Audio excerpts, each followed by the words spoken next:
process. Allow me now just to talk about the implications of the review on the wage bill, but before that, to confirm that the effective date of the review for the period for the year 2023-24 is 1st July 2023. So let me now speak about the implications of the review on the wage bill, starting with the budget implications. So pursuant to the constitutional principle of affordability and fiscal sustainability, SRC engaged the National Treasury on funding. The National Treasury advised SRC to consider reviewing remuneration structures within a budget allocation of 21.7 billion for the year 2023-2024, which is distributed as follows, and I will quickly run you through how it is distributed. So the executive in the state officers in the executive will be allocated 126 million, which is 0.6% of the total allocation. Parliament state officers is 78 million, which is 0.4% of the total allocation. Judiciary state officers is 305 million, which is 1.4% of the allocation. County state officers is 408 million, which is 1.9%. Teaching service is 9.5 billion, which is 44.2% of the total allocation. The civil service is 1.8 billion, which is 8.5%. The county government is 4 billion, which is 18.8%. Uniformed and disciplined forces 4.5 billion, which is 20.9%, and other public officers 745 million, which is 3.4%. So that is the budget allocation, which we shall provide you with those numbers later, and you will see the details. The other implication on the wage bill is the current wage bill ratios. Where does this take us to once we implement this budget allocation of 21? And I will just talk through very few numbers. You will see later in the press release that we shall give you, you'll be able to interrogate the numbers. But what I would like to point out is just a few of these. The first one is compensation to employees, which is the total wage bill. Is currently around 987 billion, and it will now go to 1 trillion in 2021-22. You'll see the figures later. So it has been rising. But one of the reasons for that increase is the number of employees. Again, you'll see the figures that it has been growing, and we are now close to 1 million. To be projected to 968 million in 2023-24. 968,000, so it's just about a million. Now let me speak about the implication in terms of the ratios that we normally track. The first one is we normally look at the wage bill to GDP, and we also look at the wage bill to revenue. The wage bill to revenue, there is a target in the Public Finance Management Act, which stipulates that not more than 35% of the revenue is to be spent on the wage bill. And in terms of ratio to GDP, we use an average for developing countries, which is at 7.5%. On those two important ratios, on the ratio to GDP, we are actually at 7.74, which is very close to target. That is projected to 7.58 and projected in 2023, which is this financial year, to 7.19. So it means we are actually on target compared to developing countries. We will be within the average for developing countries. In terms of wage bill to revenue, and this is ordinary revenue, we are currently at 47.06, so it's about 47%. In 2022 is projected to 43.5% and is further projected to 40.45%, meaning that it's showing a trajectory towards the 35%. So the message here is that when we look at the wage bill in absolute terms, which you will see in the numbers, it will continue to grow in absolute terms. And the reason for that growth is largely because as a developing country, we shall continue to recruit in key sectors, that is health, teaching, and security. Indeed, as a country, we are yet to achieve the desired ratios for teacher to student, or healthcare to population ratio, or security to population ratio. So those are the areas that we will continue to recruit, and therefore in absolute terms, the wage bill will grow. However, what we must therefore continuously watch is that ratio to revenue and to GDP. So how then do we move to the desired ratio of 35%?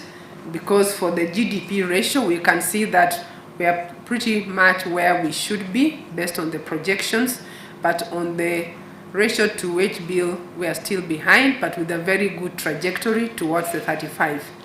So there are three broad strategies to bring the wage bill ratio to the target stipulated in the Public Finance Management Act 2012 and Regulation 2015, and within the ratio to developing countries. These are: one, the GDP and revenue growth outpacing wage bill. And you will also see that in the numbers that we shall share, that indeed the wage bill growth has been lagging GDP growth, and it is also lagging revenue growth. So that's a very good trajectory, that wage bill is growing at a lower pace than the GDP and revenue. And therefore, as we continue that trajectory, and I'm sure the National Treasury will speak more about that. The second broad strategy is about reviewing, setting, and advising on remuneration and benefits within the principle of fiscal sustainability. And the Commission continues to do that, and I'll share a few numbers shortly to demonstrate that. And the third strategy is increased public service productivity. So the ratio of wage bill to GDP has declined from 8.4% in financial year 2017-18 to 7.53 and projected to continue reducing. It is projected to 7.9, as I alluded to earlier, so against a target of 7.5 for developing countries. As a ratio of revenue, it has declined from 51.54% and it is projected to 40.45 in 2023-24 against a target of 35%. Further, in the last 2 years, the revenue grew on average by 18.5%, while the wage bill grew on average by 5.6%. So the growth in the average monthly salary per employee was 2.3%. So increase in employee numbers, as I alluded to earlier, will continue to increase in the key sectors, but our concern is the ratio of that absolute amount to revenue. So in terms of the third strategy, in reviewing, setting, and advising on remuneration and benefit, the Commission continuously focuses on fiscal sustainability along with the other principles. In doing this, as an example, SRC continues to check public service wage bill, as demonstrated in a few numbers, which I'll share with you shortly, that on an ongoing basis, the Commission we receive requests from public institutions for review of many areas of the remuneration. Could be salaries through collective bargaining negotiations. It's also allowances, and on an ongoing basis we receive those requests. We analyze it against the principles that I mentioned earlier, and based on that we then continuously track what does that mean for the Commission. For example, in 2020-21 we received requests of the value of the request was 70 billion. 70 billion is the request that we received. Most of these were collective bargaining negotiations, but we also have allowances within that. The Commission reviewed those allowances and only approved 5.9 out of the 70 billion. So it means on that year the approval was just 8% was approved. In 2021-22, the Commission received requests worth 20.5 billion and only approved 2.6, which is 13%. In 2022-23, we received requests of 8 billion and only approved 4.2, which is about 52%. So in total, just for those 3 years, the Commission received requests worth 98.8 billion and only approved 12.9 billion. So that goes to demonstrate how the Commission is continuously ensuring that the wage bill is not outpacing the revenue or GDP growth by continuously applying the principle of fiscal sustainability. The third strategy which I talked about is labor productivity. Kenya's labor productivity remains low compared to other countries. According to the International Labour Organization 2021 statistics on labor productivity, Kenya is ranked at number 151 out of 185 countries globally, and number 2 in Africa is 22 out of 46 countries. Improved labor productivity drives economic growth, which results in higher revenue and in turn improved wage bill to revenue ratio. A collaborative effort is required in public service to drive productivity as a key enabler towards achieving the wage bill to revenue ratio of 35%. So ladies and gentlemen, allow me now to speak about the final part of our review, which is addressing allowances for state and public officers. In 2021, SRC commenced a process of streamlining allowances to achieve transparency, accountability, equity and fairness in remuneration, and to ensure affordability and fiscal sustainability of the wage bill in the public service. In phase 1, which was implemented in the last financial year, 3 allowances ceased to be payable. These are plenary sitting allowances, ministerial allowance, which resulted in an annual total cost saving of 1.7 billion, and taxable car allowance, resulting in a cost saving of 9.7 billion over a 4-year period. SRC has now completed phase 2, in which 4 allowances have been reviewed, set and or advised as follows. Retreat allowance. Payment of retreat allowance in addition to the basic salary amounts to double compensation and consequently ceases to be payable. Sitting allowance for institutional committees.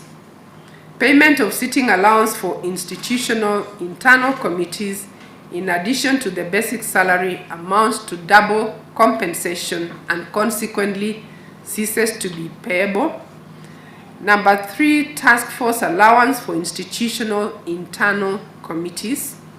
So payment of this allowance in addition to the basic salary amounts to double compensation and consequently ceases to be payable.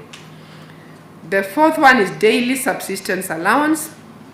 This allowance, the daily subsistence allowance for local travel has been standardized across the country for the respective grades. The prevailing rates for cities will apply. The DSA for foreign travel remains unchanged, save for correction of a few countries. Detailed communication has been made to all public service institutions on these 4 allowances. So, ladies and gentlemen, as I conclude, this review is about harmonization to achieve equity and fairness in remuneration and benefits in the public service within the principle of fiscal sustainability. The increase maintains the trajectory towards achieving the wage bill to revenue ratio of 35%.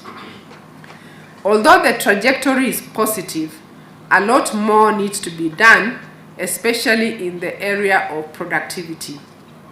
Public service productivity is a transformation agenda that will enable government drive and align the entire public service towards economic growth, high and sustained revenue growth, which will reduce the wage bill to revenue ratio, improve service delivery, competitiveness, and employment creation. SRC continues to urge all public service institutions to improve on productivity and together deliver the country's agenda for the benefits of its citizens.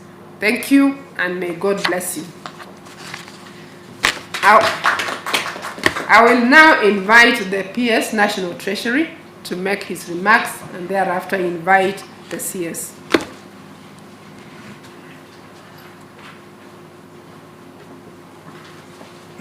Thank you, Madam Chairperson, CEO of SRC, board members and staff, and members of the media. Good morning.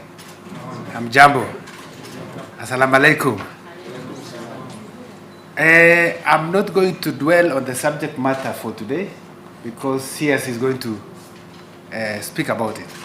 But because I have the media present here, let me take a few minutes to give some updates from the National Treasury. Let me indicate that I think today is 1 year since we went through the general elections. 9th August, today, so we are exactly 1 year old. It took a while for this government to be formed. CS has been in office for about 10 months, I think myself about 7 months. And we have had an environment of uncertainty, many shocks. You know, every general election has its own uncertainty. Then we had the lagged effects of COVID-19, and then effects of Ukraine-Russia war, and domestically climate shocks. In that environment, it has been a bit difficult, but I have some good news to report that we closed the financial year, fiscal year 2022-23 on a very positive note, having collected and disbursed a total of 3.24 trillion shillings out of the revised estimate of 3.62 trillion.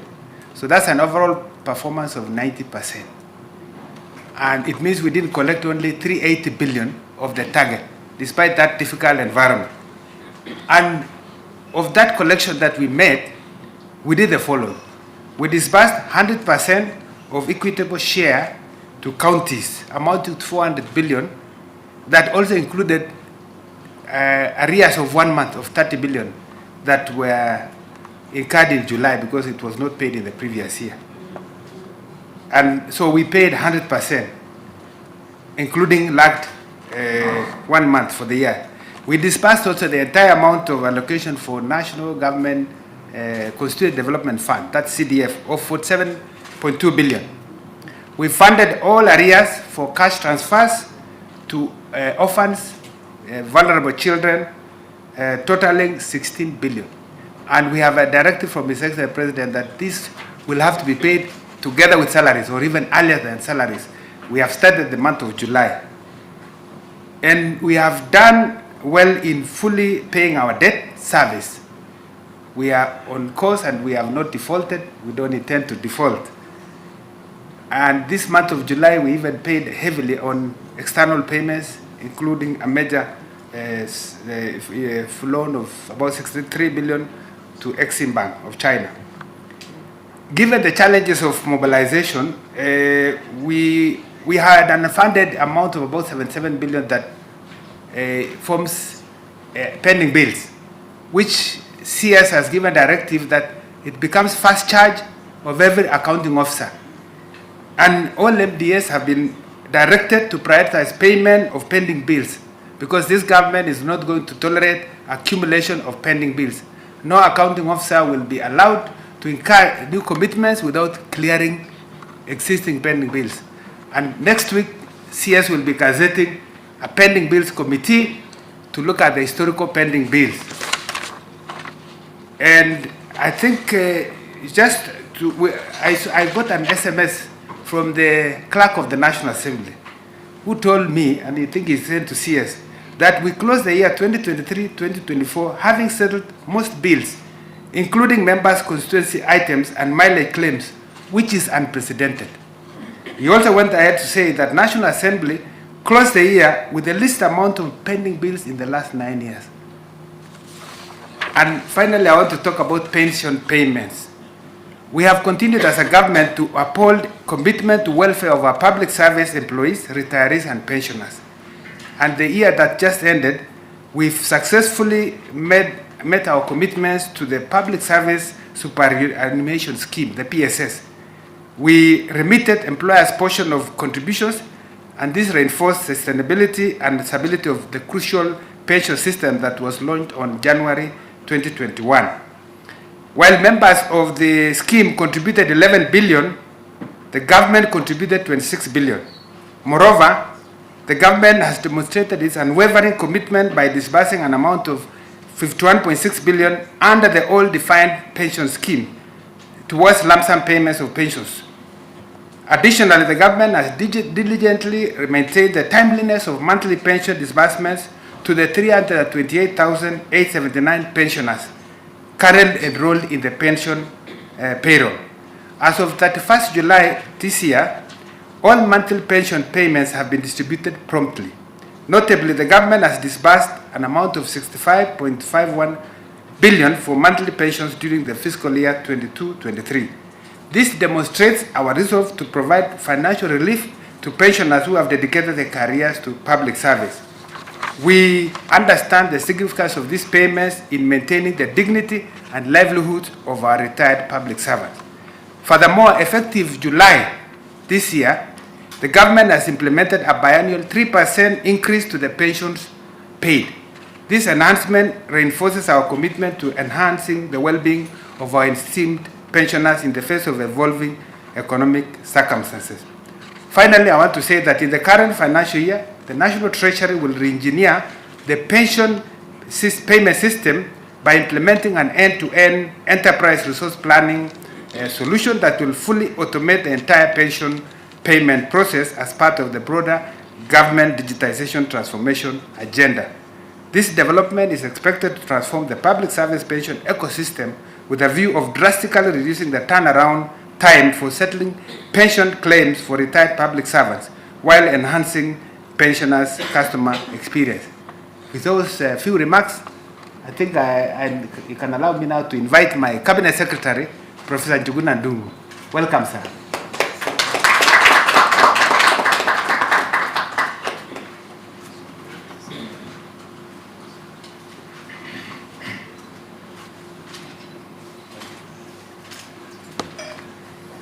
Thank you very much, PS Dr. Chris Kiptor. Thank you very much, my dear sister.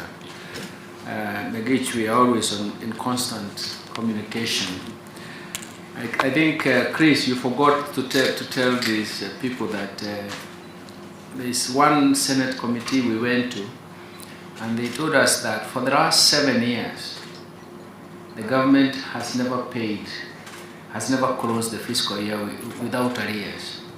We did not have any arrears, whether to county governments, whether to transfers to old people and disadvantaged people, or even the CDF for the last 7 years.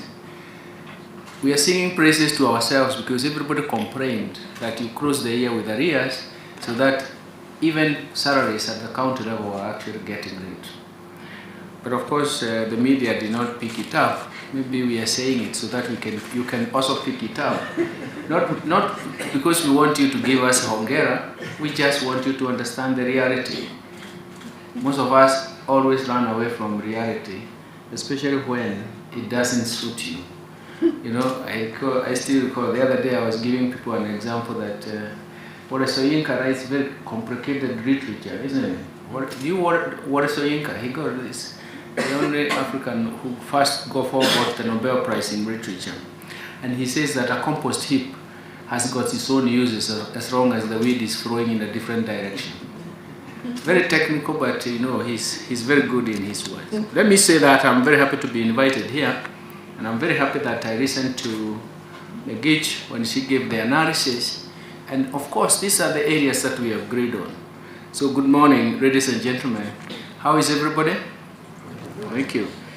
But let me start by saying that when you have a robust and performing economy, then it means that you have no problems in terms of trying to adjust wages and payment systems to realign the reward structure. For me, I like calling it the reward structure. To align that reward structure with economic realities. But if you fail to understand economic realities, then you cannot realign it. So these realities are reflected by the quality and structure of growth. Everybody will tell you, and that's where we start from, we say the growth of the economy, the vibrancy of the economy is this way. Why do we say that? Because you generate tax revenue from economic activity. If the economy is not, economic activity is low, then you're not going to generate any economic revenue. You know, when I listened to Lynn here, Megich, she was even saying that the salary structure is 7.4% of GDP. But actually, what she should be saying, it is actually slightly over 50% of tax revenue, because that's where we pay the salaries, and the wage structure is based on tax revenue. But currently we are actually generating 15.8%, that's our target, 15.8% of GDP is actually, that is what the tax effort or tax revenue is all about, tax to GDP. So you're actually saying out of that you're getting 7.4%, isn't it?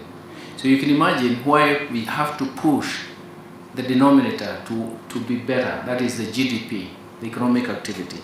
So bear with us when we always have to refer to the economic activities, and that is the structure and the quality and structure of growth is very, very important for us.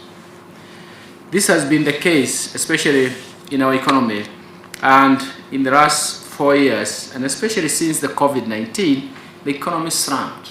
In fact, the data that we have shows that the economy slumped to negative 0.27% in terms of growth.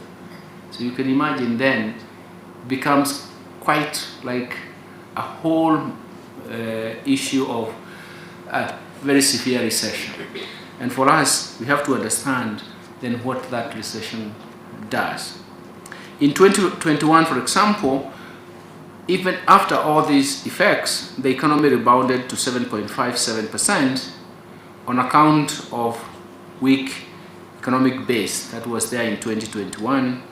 And of course, thereafter, the economy has stabilized, and we can see some growth of 4.8% in 2021. But you have to relate that 4.8% in terms of what can it relate to? How can we actually look back in terms of the kind of demands or the kind of aspirations that we have?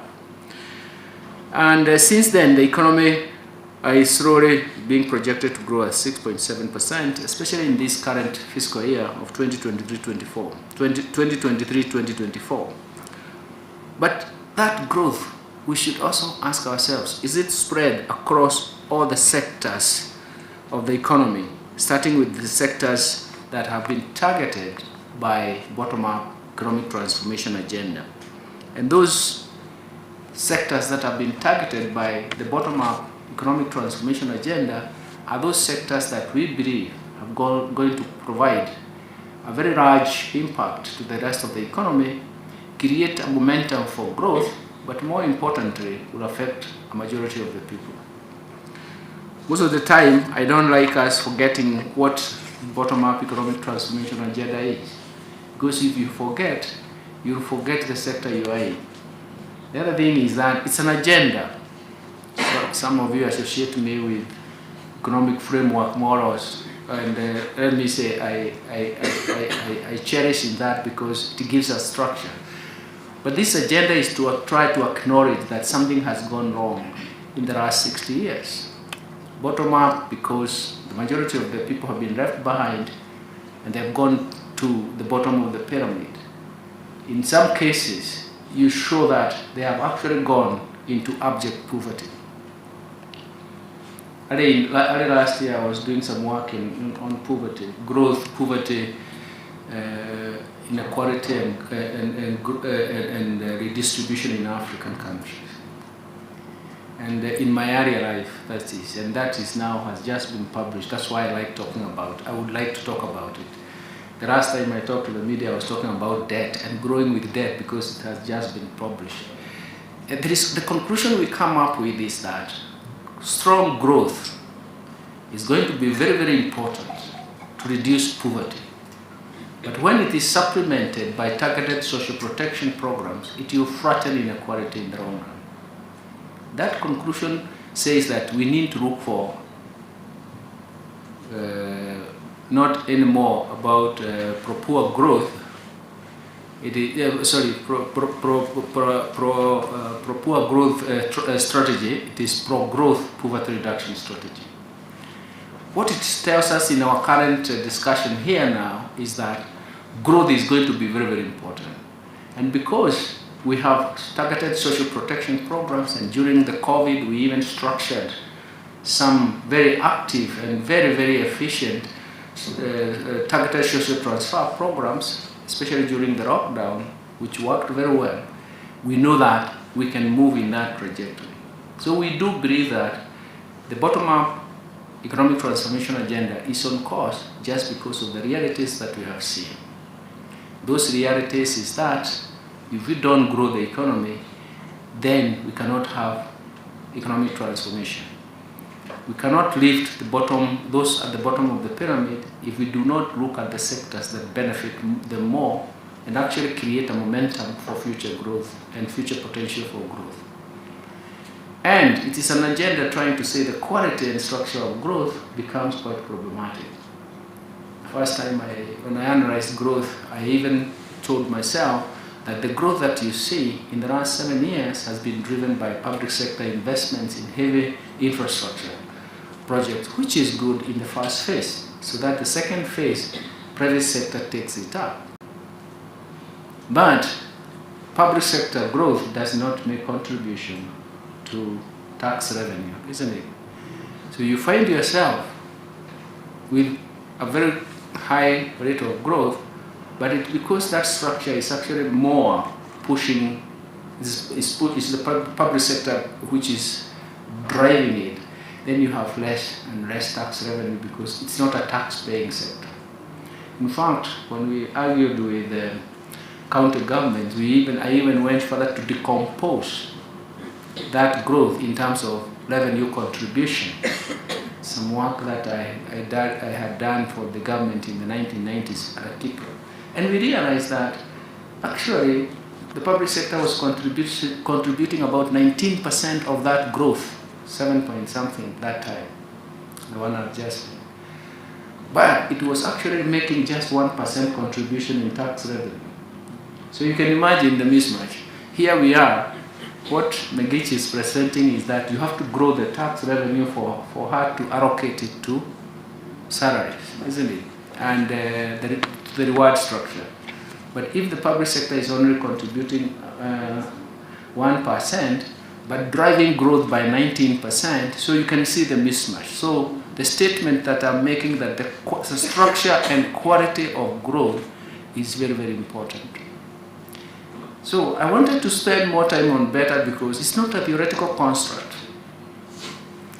The theoretical construct that we had in import substitution in the 50s and in the 60s, and then export-led growth that had a structure in itself, are structures or like models that we thought had worked in other countries, but they never worked for ourselves.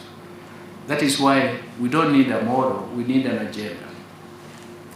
Before I leave the subject of poverty, growth and poverty, I was looking at various countries, like for example, why economic transformation is important. One of them, and why we have seen why it is important, is because we have to grow the economy because we want to grow the savings.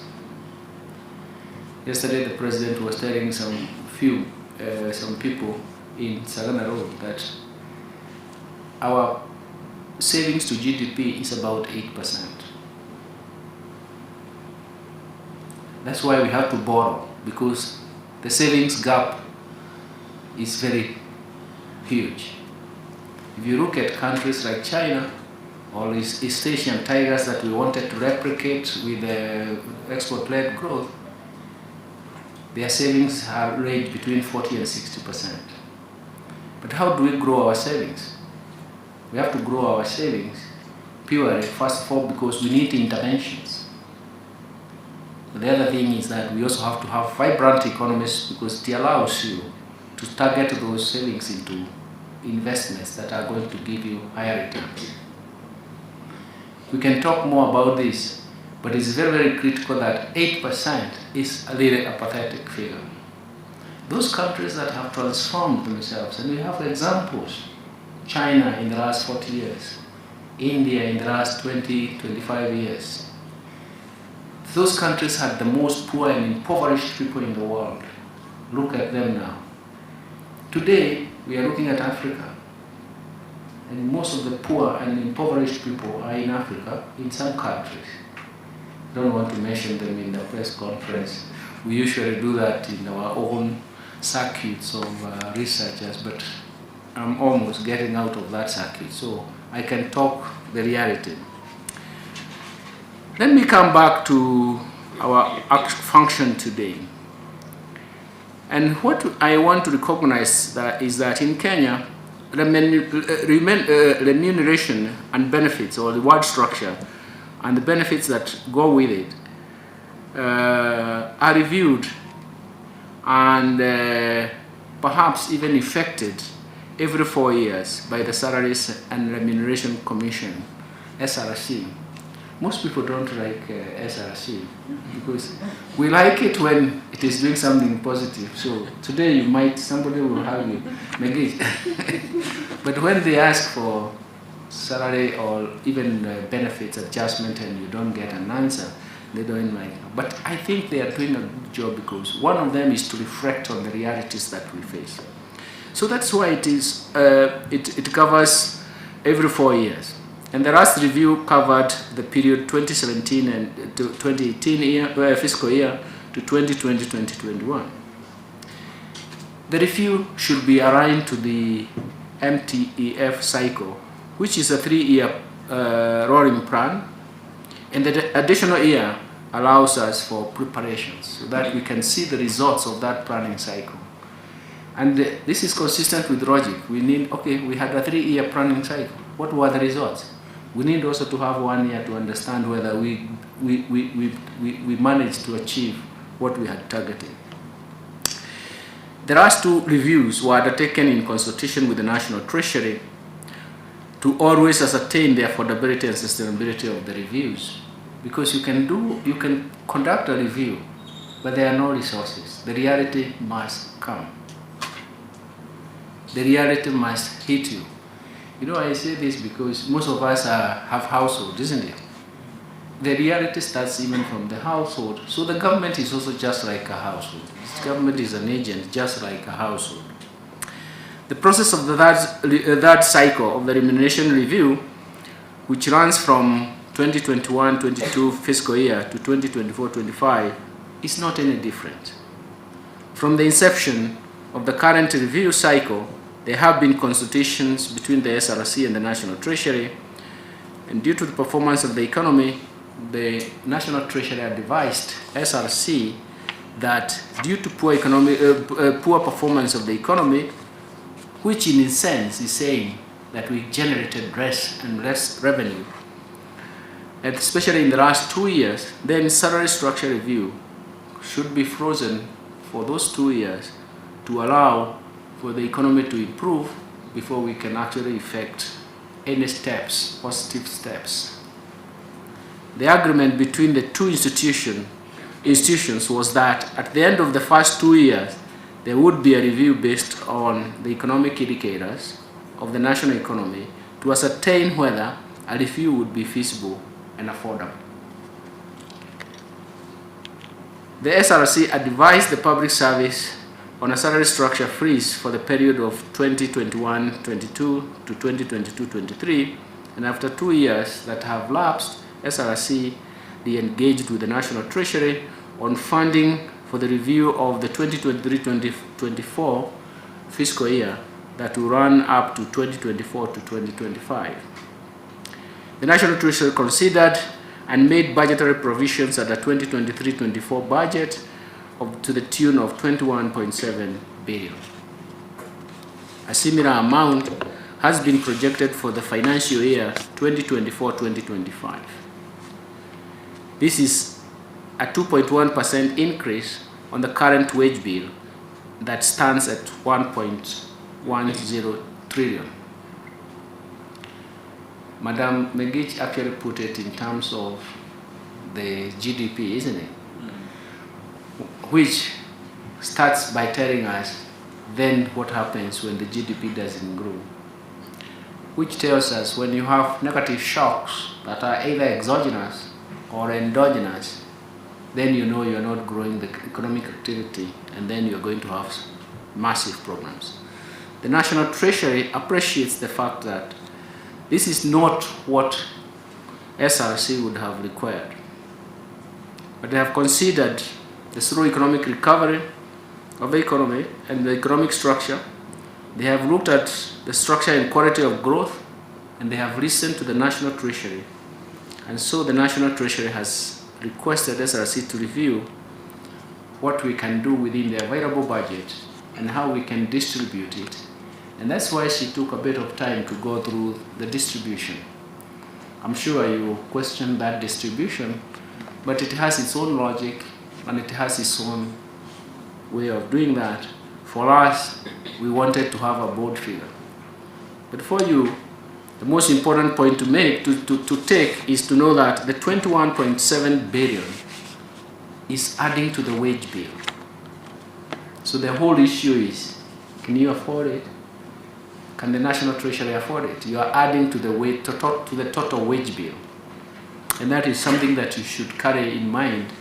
It is not something, and it's going to be, as soon as you put it now, it's going to be there in perpetuity, isn't it? There's no time you come and say, please remove the 21.7 billion. Now that, no, it will be there for a long time, so we have to continue budgeting it. And we are budgeting that for this year, and a similar amount for the next year, because we are conscious that we have to come down to the realities that the public sector workers are suffering just because of the shocks that have hit the economy.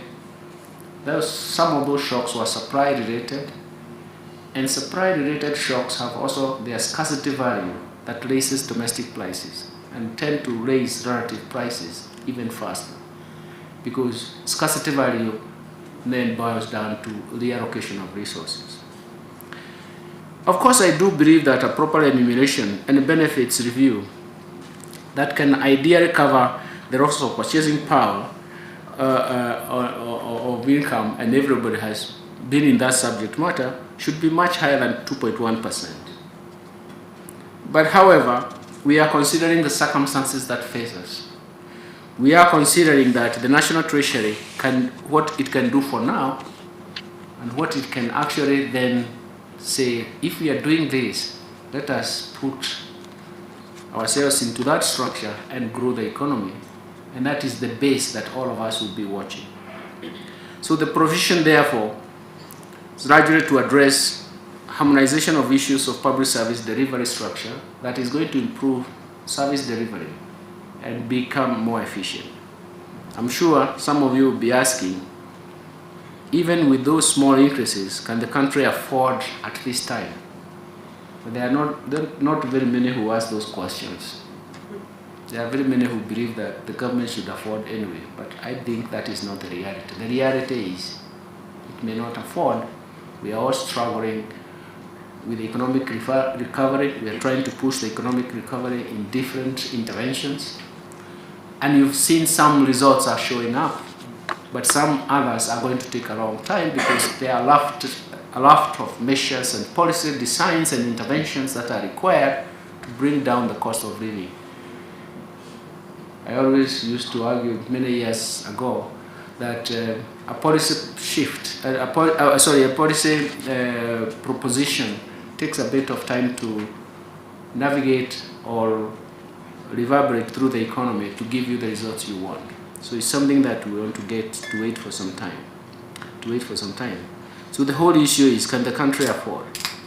But I would like to assure you that the economy is on the positive trajectory. The kind of framework of policies and targeted interventions that we have taken is to show that we want to make sure that the economy recovers and recovers very strongly, starting with sectors that we believe are going to provide us with that impact, the initial impact, but after that, the momentum for growth. And these measures have been put in place and are expected to spur the economic growth, leading to increased revenues across. And then it means that once there is vibrancy in the economy, then it means that revenues will increase. The bottom-up economic transformation agenda recognizes that this has targeted, or it can cover some sectors in the initial phase, which have the largest impact in the economy. And once if they have the largest impact, then they are going to generate more tax revenues, and we can grow the economy. Government depends on tax revenues to grow the economy. When there are gaps in that revenue, that's when government has to borrow. Borrowing is actually to close the gap. Borrowing shows the inadequacies of the available resources. So in a sense, the anticipated performance to support those expenditures is actually dependent very much on how the revenues, economic vibrancy, is going to generate revenues. Don't forget, as my PS, Dr. Chris Kipto said, when we incur debt, we have to pay that debt. So in a sense, we have to make sure that we direct the debt that we incur into productive areas so that it can give us returns, to give us the future capacity to service that debt. You cannot fail to pay your debt in Kenyan Constitution. That's why the first charge is actually to pay debt. You cannot fail to pay debt. You cannot default in debt or on debt in Kenya. It is a constitutional issue. And so that's why we have to make sure that once we borrow, we have directed that particular debt into areas that can help us grow the economy so that those returns on the growth can help us pay the debt. We have an expected growth of 6% in 2023, and we are sure we'll be able to afford the 21.7 billion and remain sustainable in the medium term. And we do believe that will also create some impact for that momentum. As I conclude, I would like to bring to your attention that the government has rolled out framework of productivity and performance to support this rewarding, the reward structure. So when we reward productivity and performance, the public sector is aiming to increasing its efficiency. And for us, that is very, very important because service delivery, especially under the e-citizen, is very, very important because it's going to improve public sector delivery, how public sector delivers its service and how efficient it will be. We are moving into e-citizen just to improve the service and also reduce the person-to-person contact when you are looking for services in government. You don't have to travel, you don't have to incur cost. You can enter into the e-citizen platform using your phone. At the comfort of your house or office, you can transact or you can receive service by government. That is why we are supporting it. And that is how we are going to improve service. And that is how we are going to make things work. Once this improves, we do believe that at the institutional and individual levels, we will see the significant improvement in this area of public service. That seamless service delivery is going to be important even for tax payment. The e-citizen provides even tax payment platforms. You don't have to. Many years ago, we used to travel to the KRA, queue there, get in to pay your taxes, isn't it? And then sometimes you would be carrying a banker's check. Huh? They could not recognize you. You have to go to the bank, get a banker's check. Suppose the amount you wanted to pay changes, then you go back, okay?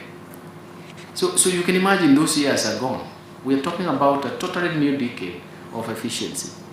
So in a sense, we can take advantage of that, and we can make sure that we build our economy, because that kind of efficiency, it lowers transactions cost at the individual level, at the institutional level, and even at government level. Now, once you lower transactions cost, especially even for firms and individuals, then you are enhancing your profitability. It's a very, very beautiful channel through which we can summarize. But I also, before I leave, because we mentioned tax effort, GDP, I've just come back and the PS mentioned that now this is my 10th month in a very, very difficult environment because of economic recovery. We're trying to push economic recovery. But just to give you a glimpse of what I said, during President Kibaki's time, and that is the last time I was in government, of course I stayed a bit, tax to GDP was 22%. I still recall that I went to the East African community, and with other governors we said we were setting up convergence criteria for all the East African economies. And we pushed that to 25%. At 22%, we were meeting 96% of our total recurrent and development expenditure, and we are only left with about between 96 and 98%, and we are only left by about 2 to 4% for aid, domestic borrowing, appropriations in aid, and even external borrowing. I've come back and I started by looking at the data. We had dropped that to 13.7%. Just imagine that structure that moves from 22% of GDP to 13.7% of GDP is major shift, isn't it? So that's why when we talk about affordability, it comes from there. We have worked on that space, and we are now, in this fiscal year, we are at 15.8%, isn't it? But when we talk about 15.8%, SRC, Megij, you said it's 7.4% of GDP yourselves. You're actually taking slightly over half of it to go to wages, isn't it? So you can start drawing the picture that we are at 15.8% of tax revenue to GDP. That 15.5% wages, that is the remuneration to the public sector, is taking 7.4%. So you can imagine, you are only left with the balance for the other sectors to grow the economy, investment and everything. So you can see the gravity of it. Why is it that we need to grow the economy? Because we need to grow that relation. So you also understand that there is no other way the government can get revenues except through taxation. But taxation will become much better because the tax revenue increases with economic activity, that is, with the growth of the economy. Whenever you see a growth trajectory that is going to work And remember, I said the structure, quality and of growth is very, very important. Then you see what is really happening. So right, giving those pictures, those broad pictures, just to show exactly how things are going. We are happy that we are moving back. We have agreed with our multilateral partners that we are going to grow to 19% by 2025. So we really have to move in that direction, because that's the only way we can have some positive discussions with SRC. That is why we cannot run away from SRC when they bring their proposals. But if we don't do that, we continue telling SRC, please freeze. We see whether next year is going to be better, isn't it? Please freeze. Next year will be better. I know the rest of the people who are supposed to receive these increases, working for public sector, will be complaining because of the erosion of cost of living. We are working on that side too. In fact, when you look at what is happening, when we came into government, the inflation rate was about 9.3%. It was actually even higher, much the data I can remember. And we have seen now, the month of July, inflation has declined to 7.3. It is back to the range of between 2.5% and 7.5%. We are going to work within that range, and we will know that it can work because the raft of measures that are being put in place are going to help us to get there. So we do believe that the important message I want to get to you is that everything is dependent on how we grow the cake. How we grow the economy and how we grow the tax base is going to be important for us, because it gives us flexibility. And what PS Dr. Kipto said, once we have fiscal space, then we can actually signal fiscal consolidation, which we have done in the few months that we have been in government. We have moved away from 6.2% of fiscal deficit to a target we agreed with the IMF at 5.8, but we delivered 5.7, and this fiscal year we are targeting 4.4. We are creating that fiscal space. It is moving on to give us the fiscal consolidation that we desired, and also we are signaling to the rest of the world that our debt, external debt and internal debt situation, let's say public debt, is going to be sustainable. And that is why we have even moved boldly to say we need also a debt anchor that gives us a policy space to work on, that you people, especially the media, you'll be looking at the data and telling us, hey guys, you are outside the range, or you guys, I can see you are doing well. We don't want guesswork, so that a policy range is very strong commitment to the policy directive that we are going to.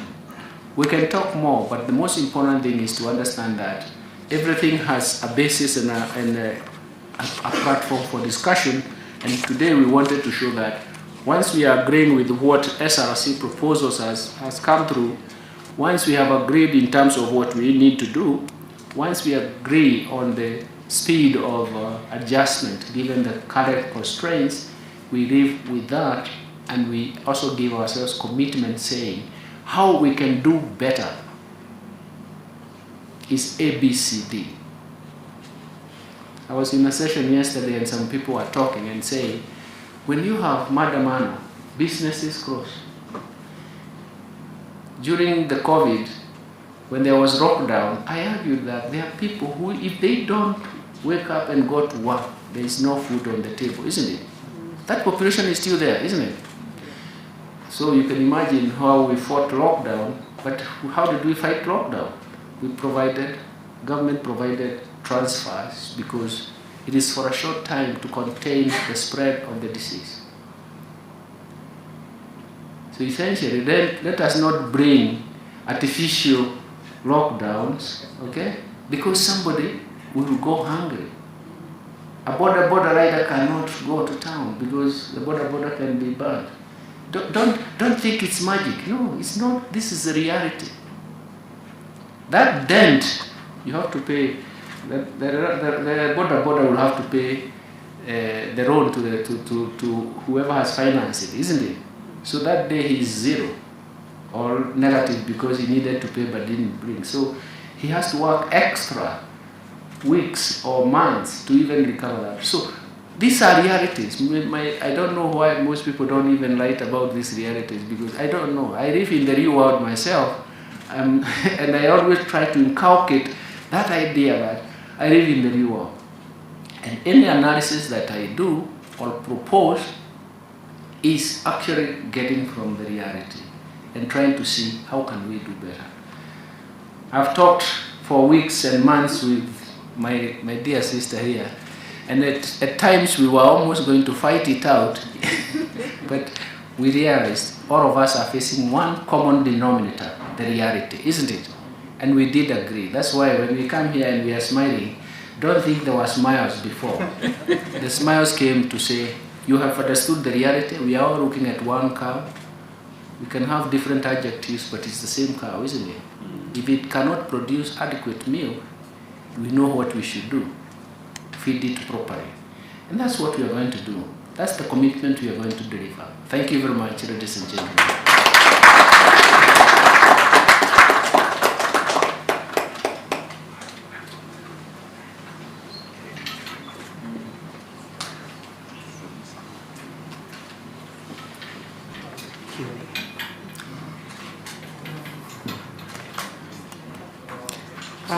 Thank you very much, members on the high table. Right now, we want to go to the final phase of this press briefing, Q&A, question and answers.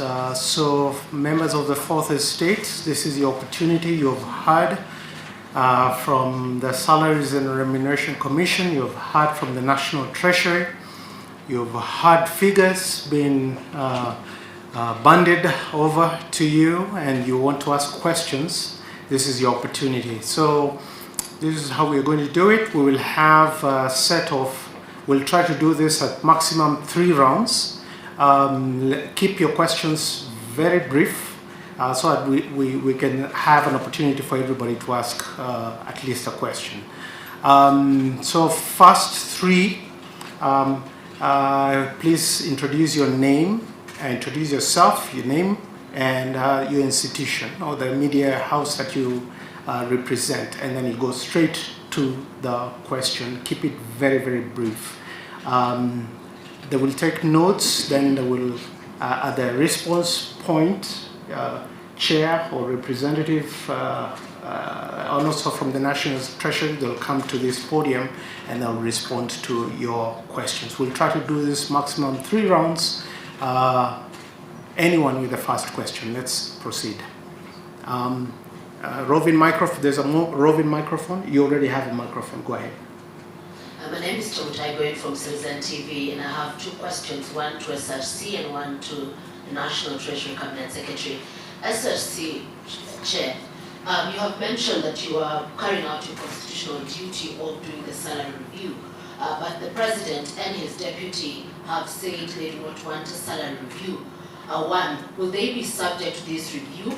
Could you kindly share the figures of what they will be getting? And if not, can you apply the law selectively in a way that the President and the deputy can be exempt? I know you've talked about there were those that are 50% percentile, there are those that are 85. Do they fall in the category of maybe those that do not need a salary increase or review?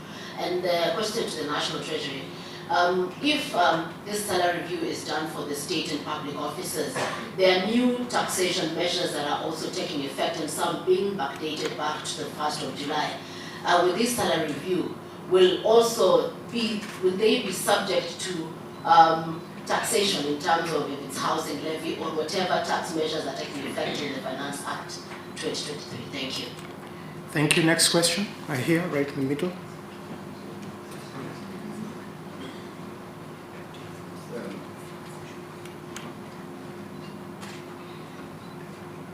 Good morning, my name is Peter Mburu from Daily Nation. Also 2 questions, one to SRC and another to the Treasury CS. On SRC, I just want to understand the jargon behind percentile. So when you say that in teaching it's 36% percentile, and you're targeting 50. So in terms of a figure, what are you looking at? Is it a salary of moving from what to what? From the treasury, I know one of the ways you've been targeting to raise revenue this particular year is through privatization. The president had issued, I think, a 1-year term period to list about 10 state corporations or to privatize them. What is the progress on this? Thank you. Next. Any other question? On this side.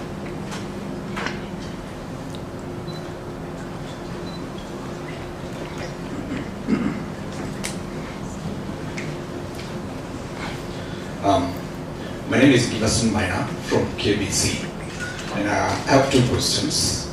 And even before I ask this one, I would like to get a clarity from the chairperson, SRC, in each of the issues of salaries for state officers. This is not coming quite clear. The other time, when we had this kind of a presser, you had indicated that all the state officers, civil servants will be affected and they will get an increase in that matter.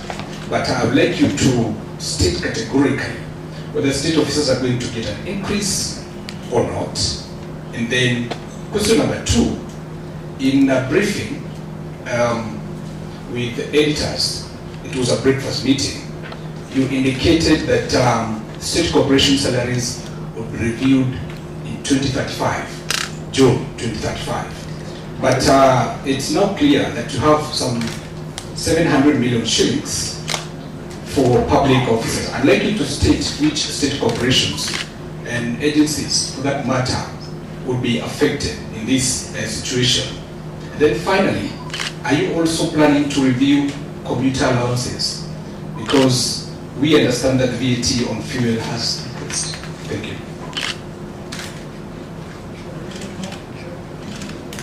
Okay, let's take more. They are taking it. So I see a question right there at the back.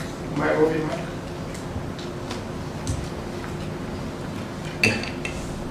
Thank you, Steve. Good morning. Kefa Miro at the Business Daily.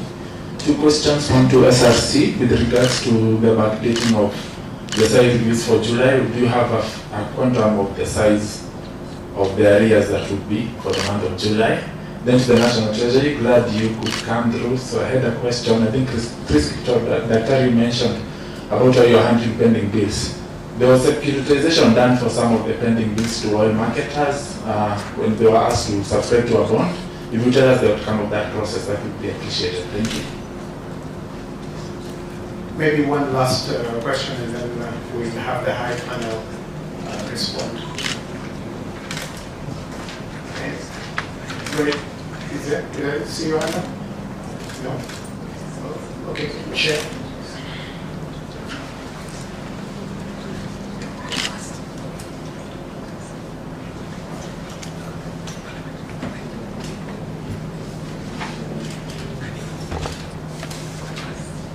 Right, the first question is about Untitled. You asked about the Deputy President.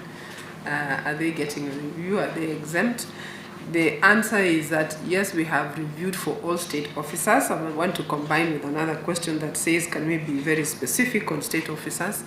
You will see that there is a review for state officers, and they have already been gazetted, Tony, I believe. So you can actually access and see the specifics. So there is a review for state officers as well. The president and the deputy president, their salaries have been retained from where they were previously. The second question is, what do we mean by 50th percentile? I want to just use an illustration. If you've got 5 organizations, I'm using 5, and one organization pays a certain salary, probably 50,000, another one 60, another one 70, another one 80, another one 100. So we take the company in the middle, that's 50th. So it's not a median, because median would mean you take the total amount and calculate a statistical median. But percentiles means you take the position in the market. So we are at a position of 50th percentile. Is the middle position. So you then pick the pay that is that falls into that position, which is the 50th percentile. State corporations, most of them will be frozen because they are at an average of 89th percentile. But remember, what we have given you is an average. It doesn't mean they are all at 89th. Indeed, there are state corporations that are below 50th. So the amount that you saw there that we shared earlier means that for state corporations that are really way below, then there will also be a review on a case-by-case basis. Can we specify at this point which ones we can share later if we need to, but actually that's the message, that for those that are way below, there will be a review. Commuter allowance is this being reviewed? No. The reason is a question about affordability. Yes, we do acknowledge that cost of living will impact all elements of remuneration, including commuter. However, we've been taken through the economic realities by the CS. So going by the realities on the ground, we cannot afford to make that review. Then the issue about backdating to 1st July, what does that cost? So if you take that figure as an annual figure, you can divide, get your monthly, then you can see what it means to backdate. So it is, yes, it is being backdated to 1st July because that is the effective date. And that is it for SRC.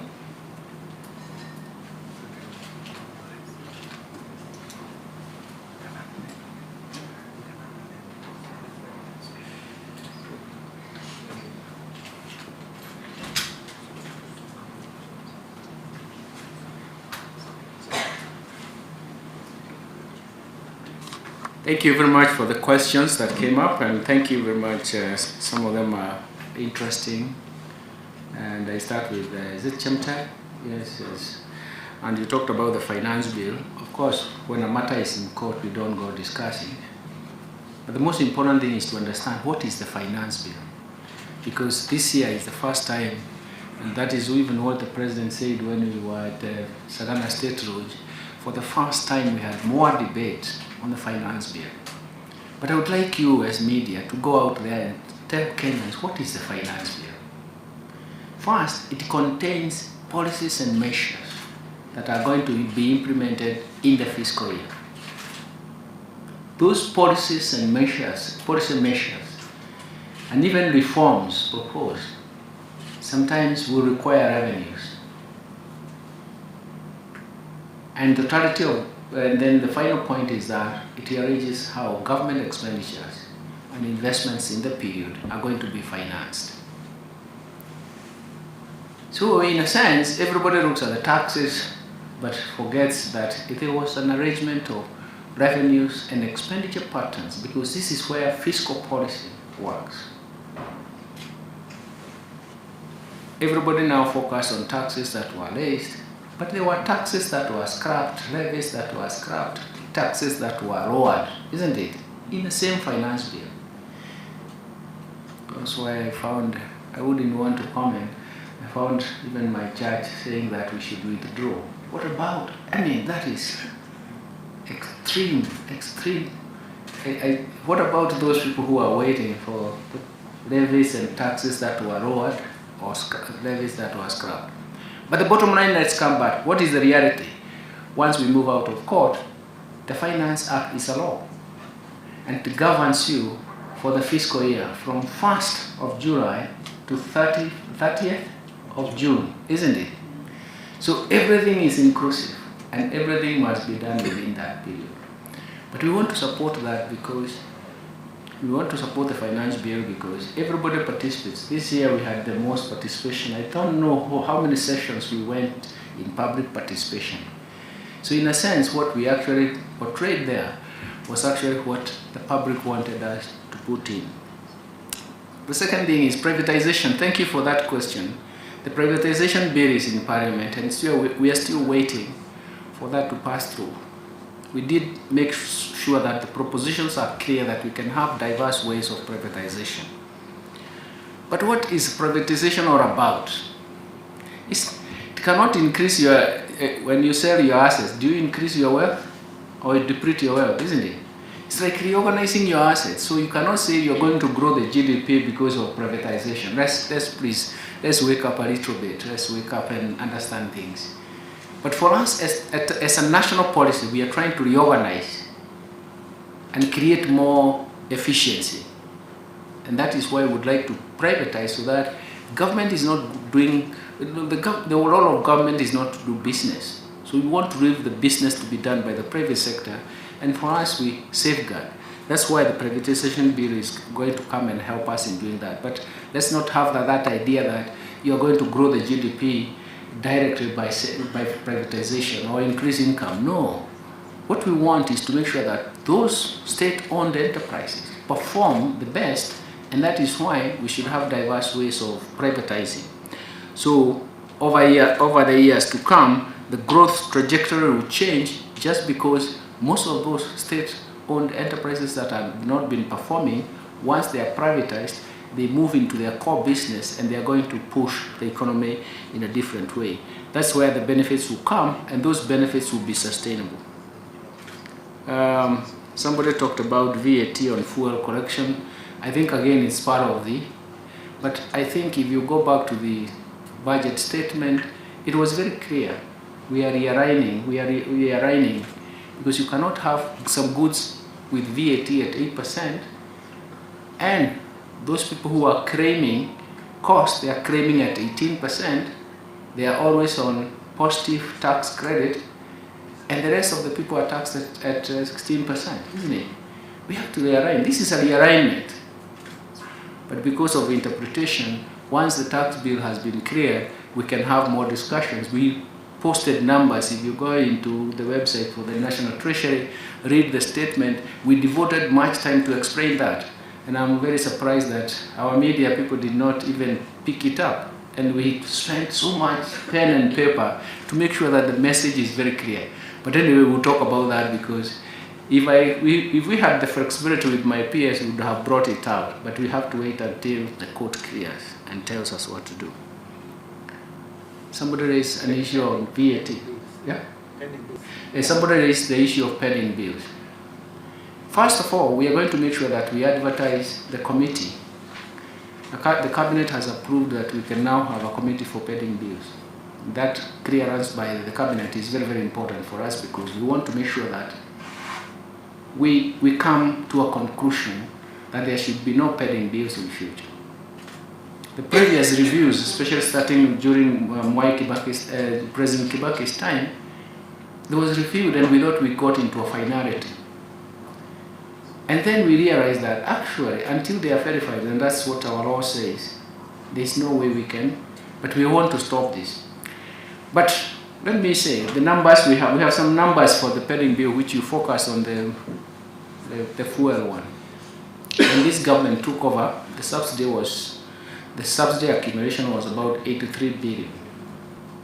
And we struggled to pay, and we stopped the subsidy, because as His Excellency the President said, there's nowhere you can subsidize consumption, because we don't know when it can be satisfied, isn't it?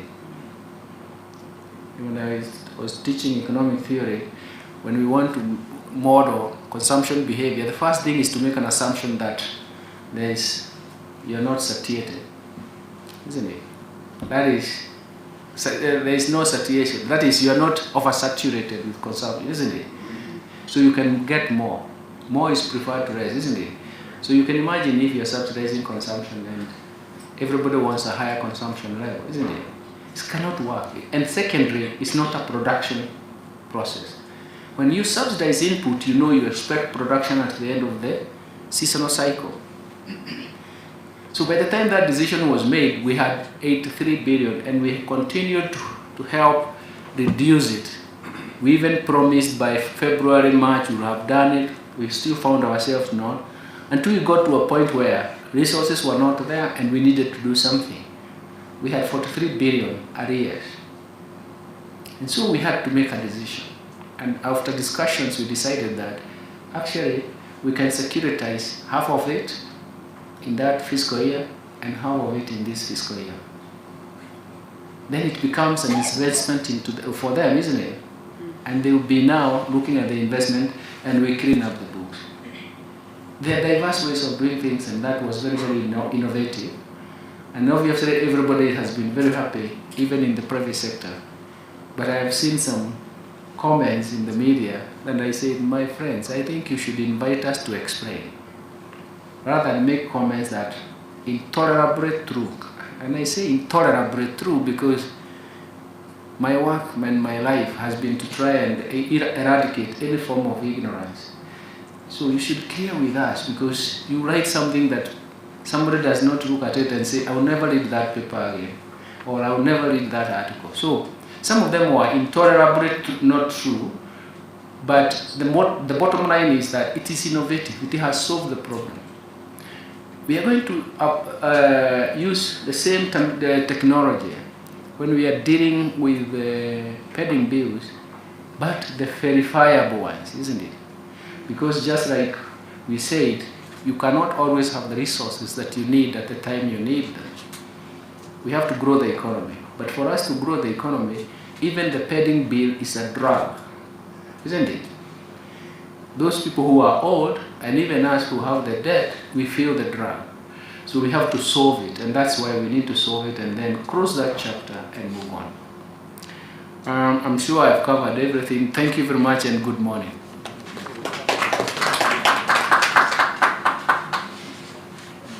I hope we are happy with that. It doesn't look like there's a second round, which is a good thing.